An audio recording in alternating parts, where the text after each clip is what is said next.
This is Ratan Gupta again, and we are covering the reading number 6, discounted cash flow application. Hope you find this reading interesting. In this particular reading, we'll be covering the discounted cash flow applications like computation of NPV, IRR. Then we'll be finding out like what is the IRR rule, what is NPV rule, and what are the problems that are associated with the IRR rule. Okay. Then we'll be understanding what is a holding period return, understanding what are the different type of returns like money weighted return, time weighted return, how you can use your calculators to compute these return measures. We'll have a couple of problems to cover.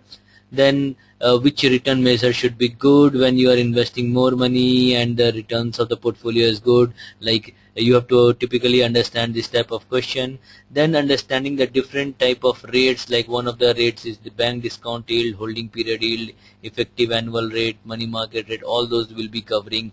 And last is like how these various yields compare. That means like how you can use one yield and convert that to other yield. So typically like these are the one is like how you can convert from bank discount to market yield, and we'll be seeing others also. So this is a pretty interesting reading from the examination perspective. Also it is important. Typically you'll find that you have inadvertently any paper will require some calculation of NPV, IRR, or at least it will be uses will be there in other topics. Okay, so first of all let us understand what is NPV and what is IRR.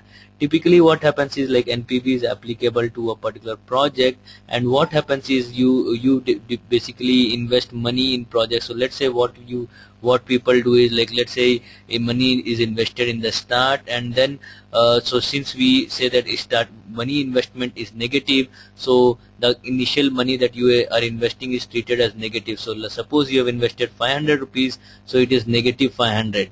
Okay, and that is a start at t equal to 0, and in future years what happens is the money will get coming to you. So the first cash flow, second cash flow, third, fourth, and correspondingly fifth. Now let's say we are saying that the cash flow that you are coming is 100, 100, 100, 100, and 200. So you have invested a total of 500, you are getting back a total of 600, so you are making money of 100. But does it make sense? It doesn't make sense, because this does not take into consideration the interest rate. It does not take into consideration. So whatever 100 rupees you get over here is definitely much more than 100 rupees that you are getting in the later years. Okay, so the idea of NPV is to understand the discounting. So discounting is, that means we are taking care of the interest rates. So what we do is we discount all this cash flow that are coming in the future. So first we will calculate the present value, and that you know is like it's 100 divided by 1 plus R, where R stands for your required rate. So rather than writing for 100, we can write that C01 by 1 plus R. So then you have C02 1 plus R whole square. I think red is better. C03 1 plus R whole cube, C04 1 plus R to the power 4, and then C05 1 plus R to the power 5. So we have all these. This is called as present value, but when we talk about net present value, it is actually this present value subtracting the initial cash flow out of it. So your net present value formula actually becomes minus CF0. So we'll just bring this guy here. So minus CF0 plus, what we can do is we can, instead of like writing this plus many times, we can replace that with a summation sign, and we can say CFI, that is I stands for 1 to n. So CF1, CF2 till n, and 1 plus R to the power I, where I stands for 1. So you have first cash flow discounted at 1 plus R to the power 1, second cash flow discounted at 2. So this is your net present value, that is initial investment and then taking the discounting. Why discounting we are taking? Because we are interested in computation of the interest rates. We want to take interest rate into consideration. Okay, so that is your NPV. And then how we compute a NPV from your calculator, it's not straightforward. You will require a certain computation. So this is, I am using the student version. I'm very much comfortable with the student version of the calculator. So let us see how we will use NPV for this computation. Okay, so what we have is we have initial cash flow as 100, then 100, 100, 100. Now your calculator is equipped to solve this kind of problem, what you have is, first you will be pressing is CF. So this button CF you will be pressing, then you will be seeing CF0. So initial CF0 is minus 500, so we'll press 500 negative, then we will press enter. So the CF0 minus 500 is entered. We press this down button, then it comes as C01, that means the first cash flow. So what we will do is 100 and press enter. Now if you find this 100 is coming 4 times in sequence. Please note that whenever these 4 number are coming in sequence, it is not necessary for us to input again and again. What we can do is we can take advantage of the frequency function in the calculator. Please note that the frequency function is only applicable when these numbers are coming in sequence. So we can write over here 4, press enter, then we can write 200, which is the next cash flow, press enter, go down, frequency is 1. Okay, so that means all the cash flows are now over. We have to compute the NPV. For computation of NPV in your calculator, there is a button NPV. So what we will do is we'll press this button NPV and see what happens. So we'll press this button NPV. It is asking for a required rate. So whatever rate we are putting over here, this R, if you see over here, they're asking us for that R. Let's say our required rate is 10%. Don't put 10% as 0.1, put it as 10, press enter, go down and compute. So if you see, it is giving an NPV of negative 58. So this particular problem gives a value of this 58, but the NPV it gives as negative 58. Now what this negative 58 means? Okay, so this negative 58, it means that you have destroyed the value. You invested 500 and you are getting in the present terms less than 500. That means you have destroyed the value. Okay, so that is the uses of NPV. Now what we say is, if NPV is greater than 0, this is good, whereas if NPV is less than 0, it is bad, because you are destroying, and that is what is happening. So destroying the value over here, it is good because you are creating the value over here. Okay, so what we have done is, NPV greater than 0, definitely invest. NPV less than 0, don't invest. What if NPV equal to 0? NPV equal to 0, that means you are just doing average, it's just breaking, because what is happening is, like, you are, whatever is your required rate of return, you are just meeting that required rate of return, neither more nor less. Okay, now when your NPV is equal to 0, what we can do is we can put this NPV 0 and we can put this minus CF0 plus your summation of this cash flows divided by 1 plus R. Now please note that 1 plus R, we are having the same values. 1 plus R is the same throughout. Okay, so what we could do is, we know this NPV, we know this cash flow, we know this individual cash flow, the remaining item is R. So what happens is, when NPV equal to 0, we could do a reverse engineering. So we could do a reverse calculation and we can find out R. So this R is known as internal rate of return. So that means it is a hurdle rate. So we'll see like what exactly is the hurdle rate. So what we are saying is, NPV equal to 0, that means you are just breaking even. It is, you have to compute that rate which will make you just break even. So we are not saying that your required rate is 10% or 20%. You are saying that your rate is such that you are just making it. So that is your IRR. Okay, so suppose in this computation we try to find out IRR. What is IRR? Okay, IRR is that rate which will make you just break even. Okay, so just try to find out what IRR will look for this. So for that IRR calculation, what we need is, we need to press this button IRR, okay, and then press this compute. So the compute, if I do the IRR, it shows as 5.73. So for this particular problem, the IRR came as 5.73%. Now what exactly this 5.73% mean?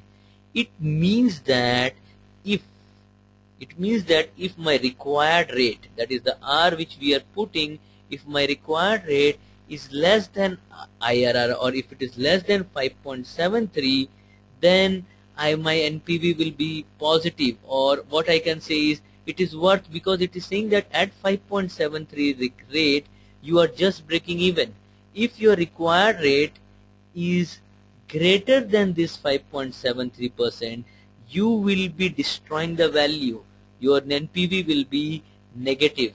But if your required rate is less than IRR, then your NPV will be positive. You will be making money. So let's try to understand whether that logic is correct or not. So let's compute NPV, but instead of now I as 10, I will put I as 5 and then compute the NPV. So earlier it was negative 58.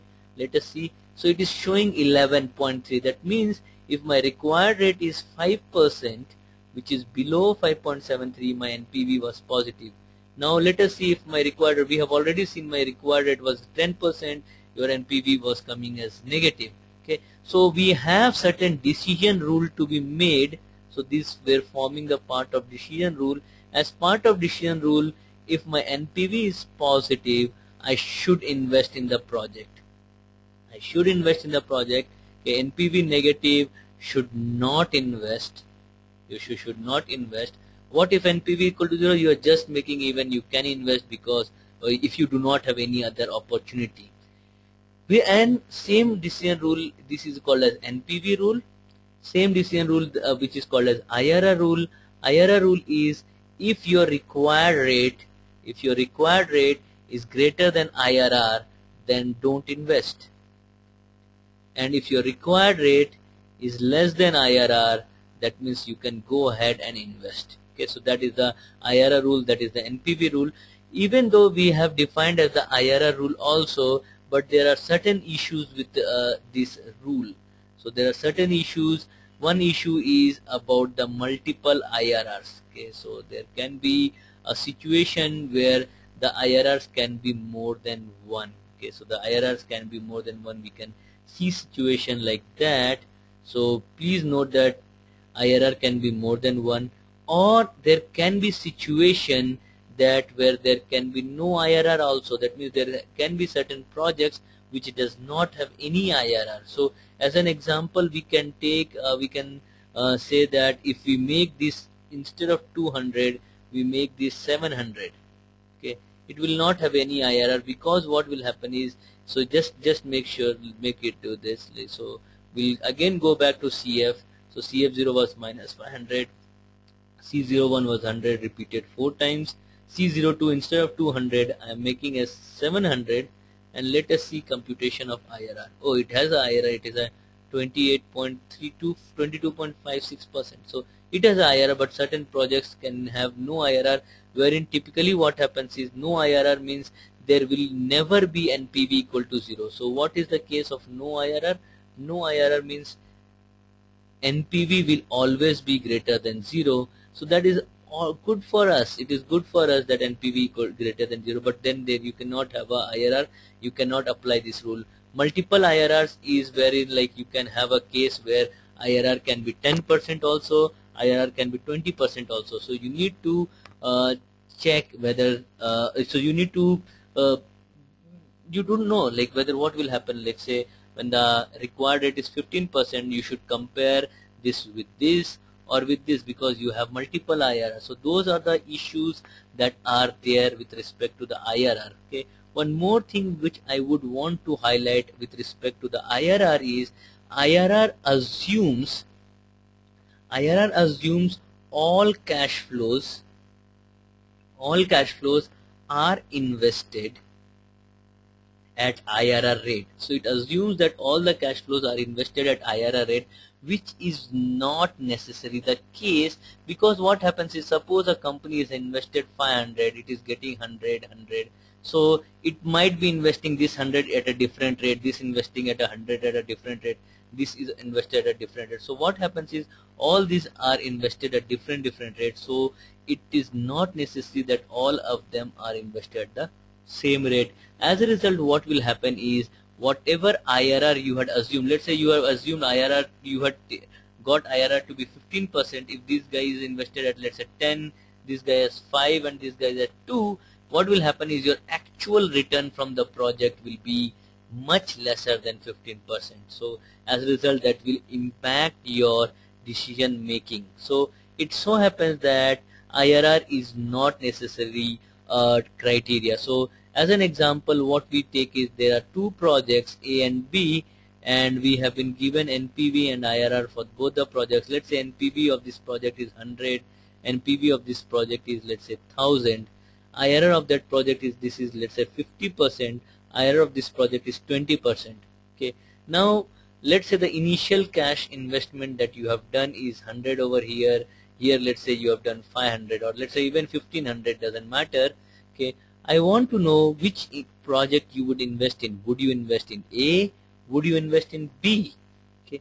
The answer is, as per the IRR rule, if you apply the IRR rule, okay, please note that, let's say the required return for both, as of now, let's say required return is 10% for both the project. Okay. As per IRR rule, required return is 10%. Here it's 50% is the IRR, 10% is the required rate. So definitely I would select this project. This project will go. Okay. I will invest. What about B? Project B, also my required rate of return is 10. IRR I'm getting 20. I should invest in B also. So if these projects were what we call as independent projects, if these projects were independent projects, it makes sense for me to invest in both as per IRR rule, because in both the cases my IRR is greater than the required return. But I make a point that you can invest in only one, either this or you can invest in this. So which one would you select? Would you select in A, or would you invest in A, or would you invest in B? Okay. As for, if you have that problem which one to invest, usually people go in for that higher the IRR, better it is. But it is not. It is the case when the projects are not conflicting in the sense when there is a conflict between NPV and IRR rule. Okay. So as per the IRR rule, what you say is, if the higher the IRR, I will go with that. In this case, higher is the IRR over here, so you would select this. But if you consider the NPV rule, we are selecting the projects where NPV is greater than 0. Both projects have NPV greater than 0. So if it were independent projects, I would have still gone by both. But if they are what we call as mutually exclusive projects, mutually exclusive projects are those wherein either you invest in A or you invest in B. Okay, so would you go with A or would you go with B? As per IRR rule, this is fine. But as per NPV, what happens is, the higher the NPV, better it is. This guy has higher NPV. So should you go with this or this? Okay, there's a conflict, right? As per IRR it says this, NPV it says this. So please note that in case of mutually exclusive projects, whenever you are forced with conflict, then you should stick with NPV rule. Why? Why is that we are sticking with NPV? NPV we are sticking because NPV is actually idea. It's actually showing that whether the wealth is positive or not, whether whatever money you are investing in the company or the project, whether that project is giving you more. In this case, yes, you are getting more than you have invested, because that's why NPV is coming as positive. So wherever there is a conflict, please note that we should opt the NPV rule. We should go with the NPV rule. In this case, we will be going with the project B. That is the idea. So in the case of conflict, because there are issues with IRR, whatever it is saying 50%. It may not always be the case. We will be able to invest all the money at the IRR rate. Okay, that is the problem. Okay, and one more thing is, like, you would be saying that why I am not taking the initial cash flow investment, because here your initial cash flow investment was 100. You are getting NPV as 100. Here it was 1500. You are getting as 1000. Okay, as of now with NPV and IRR, initial cash flow is not being taken into consideration.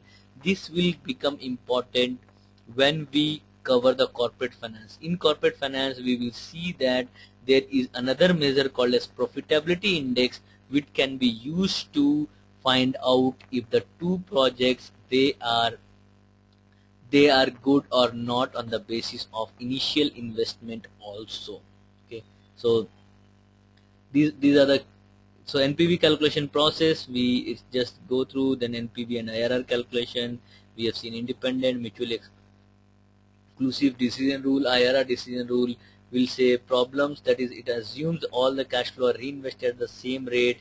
Timing Okay, please note that another reason for this conflicting results could be the timing of the cash flows. Maybe in this project B, please note that if you get your cash faster, if you are getting your cash faster, what will happen is your NPV will be better. Okay, so cash faster means implies NPV is coming better, whereas if you are getting cash at a later stage, because the discounting will be lower, so your NPV will become lower. So that is, and the initial investment, as of now we are not related with the this.